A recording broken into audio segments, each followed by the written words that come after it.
Le ciel au-dessus de l'estran de Grand-Fort-Philippe s'est transformé en une sorte de jardin extraordinaire le temps d'un week-end. Depuis 8 ans, on organise ce très beau festival de cerf-volant qui attire énormément de public, maintenant pendant 2 jours, depuis l'année dernière, parce qu'avant on le faisait sur une journée. Et depuis l'année dernière, on a décidé de mettre ça en place sur 2 jours. Et franchement, là cette année, on a fait un gros carton, je trouve. Il y a vraiment eu du monde. Le vent a fait pousser des fleurs de toutes les formes, de toutes les couleurs. Les cavaliers du vent de ce parc éphémère ont fait lever la tête vers le ciel à des centaines de personnes toute la journée. On a des cerfs-volants statiques, donc c'est des cerfs-volants monophiles. Donc c'est vrai qu'on voit, on a vraiment un peu de tout. On a aussi bien des cerfs-volants en forme d'oiseau. Et après on a les cerfs-volants gonflables. Alors c'est vrai qu'on a des grandes structures, des grandes pieuvres, une grande turbine où le public, aussi bien enfant qu'adulte, pouvait rentrer à l'intérieur. Il fait quand même pratiquement 8 mètres de haut sur 25 mètres de long.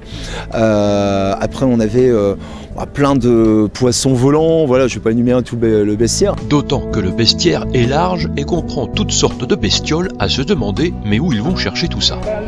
Les cerfs-volants bleus et jaunes, là, les boules piques, je les ai dessinés sur un set de table en mangeant au resto et je suis reparti avec le set de table parce que je voulais les faire arriver demain. Rien que le fait de me promener, de voir ce qui amuse les enfants et on essaie de refaire le même. Là j'ai ma nièce qui m'a demandé de faire Olaf, donc l'année prochaine il y aura Olaf.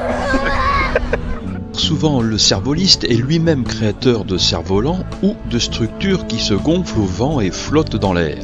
Le plus grand cerf-volant que j'ai construit actuellement, c'est un bol de 6 mètres de diamètre, mais je ne peux pas le sortir ici parce qu'il me faut 1,5 hectare pour le faire voler. Suite au confinement, comme tout le monde est resté coincé chez moi, donc je me suis mis à la couture. Et depuis, j'ai fabriqué une vingtaine de monophiles. Alors, un monophile, c'est quoi? Un monophile, c'est un cerf-volant pas pilotable. On l'approche à une ligne, il reste en haut et il ne bouge pas de la journée. Et selon l'épaisseur du cordon qui retient le cerf-volant, et en tendant bien l'oreille, on peut entendre le fil chanter dans le souffle du vent.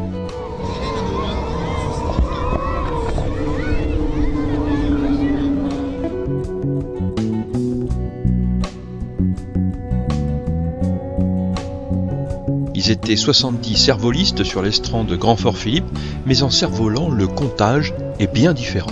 En ce moment, c'est ce qui est en vogue, la structure gonflable. Donc j'ai délaissé toutes les armatures carbone et fil de verre, et puis ça prend moins de place dans la voiture. On voyage plus léger, quoi. Sinon, quand je me déplaçais sur un festival, c'était 60 cerfs-volants d'un coup. Donc il faut traîner le chariot dans le sable. Il faut des bras. Et comme les mains sont petits, ça va pas bien. J'ai des cerfs-volants pour toutes sortes de vents. Un cervoliste sur 3 à peu près vient avec sa remorque ou son petit chariot transportable, parce que des cerfs-volants, quand on a quand même un grand cerf-volant qui fait 25 mètres de long, c'est quand même un gros paquet. Et ce n'est pas tout de le faire voler, il faut aussi pouvoir le ranger. Afin d'éviter le sac de nœuds interminable, le cervoliste doit avoir un peu de technique. Ici pour le fil, ça va. Une fois qu'on a la chaînette, on retire dessus et en principe, elle se déroule toute seule. En revanche, pour le reste, la technique semble bien moins fouillée, genre jeu pour enfants premier âge. Ça tombe plutôt bien, car pour faire planer tout un tas de choses dans le ciel, il vaut mieux avoir gardé son esprit d'enfant au risque de se prendre au sérieux. Aucun ne vous dira le contraire. Bon, j'étais une boutique spécialisée de cerfs-volants et c'est vrai que ma moyenne d'âge de mes clients, je vous dirais franchement, c'est entre 40 et 80 ans. Voilà. Ouais, on est des grands enfants encore. J'ai commencé avec les enfants, donc au début on achetait des cerfs-volants et puis on a fini par en construire nous-mêmes. Et bon, les enfants après les études, après le bac, ils ont arrêté de faire du cerf-volant, mais moi j'ai continué. Toute la semaine on est stressé au boulot, donc le week-end on redevient des enfants. Pour ça, juste pour ça. On fabrique et on fait profiter tout le monde. Pourquoi vous faites voler des cerfs-volants comme ça? C'est une passion, ça fait 30 ans que je suis tombé dans la marmite. On a eu également la partie démonstration en cerf-volant acrobatique, où il y a vraiment un côté chorégraphique. Bon, après c'est simplement pour le plaisir d'évoluer, pour partager notre passion. Je vais dire, il n'y a pas de compétition, il n'y a rien du tout. Nos cervolistes ont tous les symptômes de l'addiction à leur passion. Mais attention, la passion du cerf-volant peut avoir des effets non contrôlés.